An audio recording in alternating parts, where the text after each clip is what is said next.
All right, finally, this week, the president took a step towards the reduction of the curse of governance. President Bola Tinubu directed all the entourage to state and international events be drastically reduced by 60%. The president also directed that on every local trip of the government, the security details will be drafted from the host state. According to the new directive, the president will now travel with only 20 officials, no longer over 50. The vice president will now travel with 5 officials, the first lady and the wife of the vice president, also 5 officials, respectively. For local trips, the number of the entourage of the president has been reduced to 25.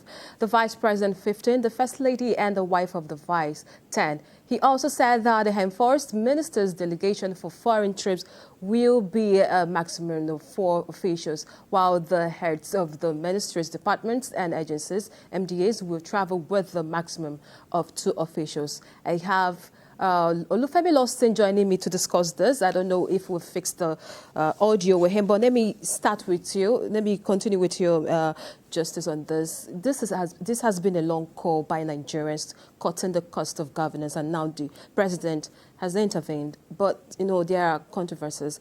Do you think the 60% is not enough, like Nigerians are arguing? There's a place, we have to start from somewhere. We can't just say, okay, whatever. What if we say, if we want to go as drastic as some people are asking for, should the president travel alone? Maybe that's some people's argument.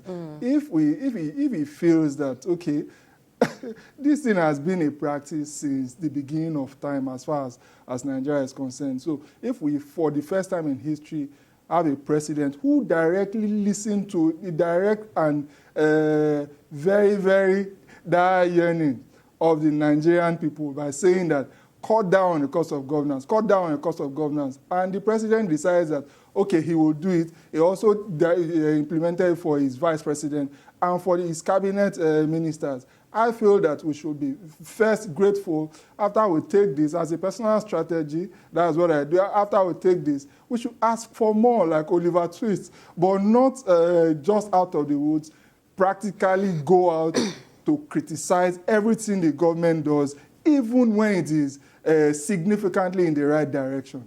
All right, another concern is how to reduce the attraction to public office. How do you think this can, you know, I'm sure you know what I'm talking about. Definitely. First, the perks of office is too much. If it is, first, we even need to reorientate persons who are vying for political office in Nigeria, that this place is for service. It's for service. Not for personal interest. It's not for personal interest. It's not for them to be served as royals. So maybe after the orientation, then definitely and frontally, the agency of government, the Revenue Mobilization, Allocation and Fiscal Commission should also be told that they should cut down on whatever it is they are prescribing as the perks of office, because sometimes it's not just the salaries.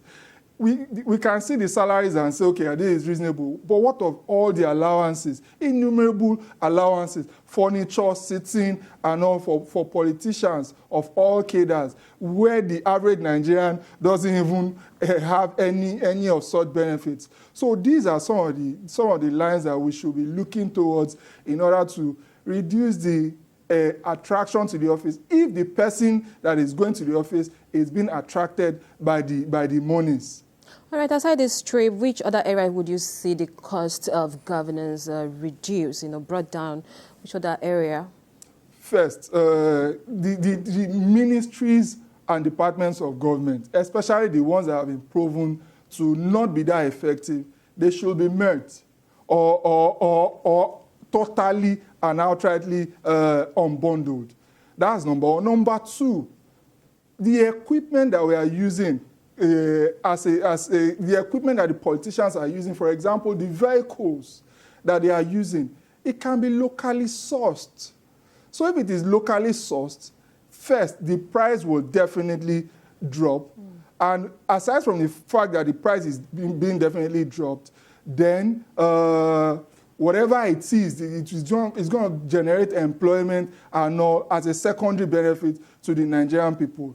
There are other things too that politicians acquire that may not be in the face, that the average Nigerian may not be aware of.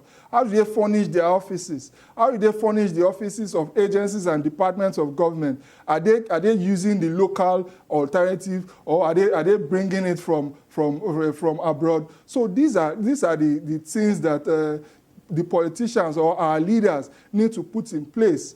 The very clothes that they are wearing, are they transiting to the local alternative? I'm very, very happy that our president is not one that is wearing suits like I am wearing. I have to wear suits because this is a line of my work, and my profession practically almost commands it.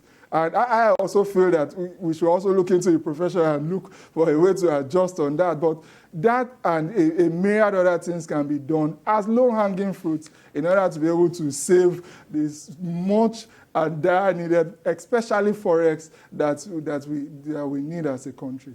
All right, Justice Ojenu, thank you very much for your contributions so far. And we also regret that Olufemi Losi couldn't join us. He was supposed to be part of the conversation. Thank you very much for coming on the show. And as well, thank you for being part of the show. Remember, you can follow the conversation on our social media platforms at TVC News NG on our website at tvcnews.tv. I am Jacinta Agochukwu. Until next week, it's goodbye.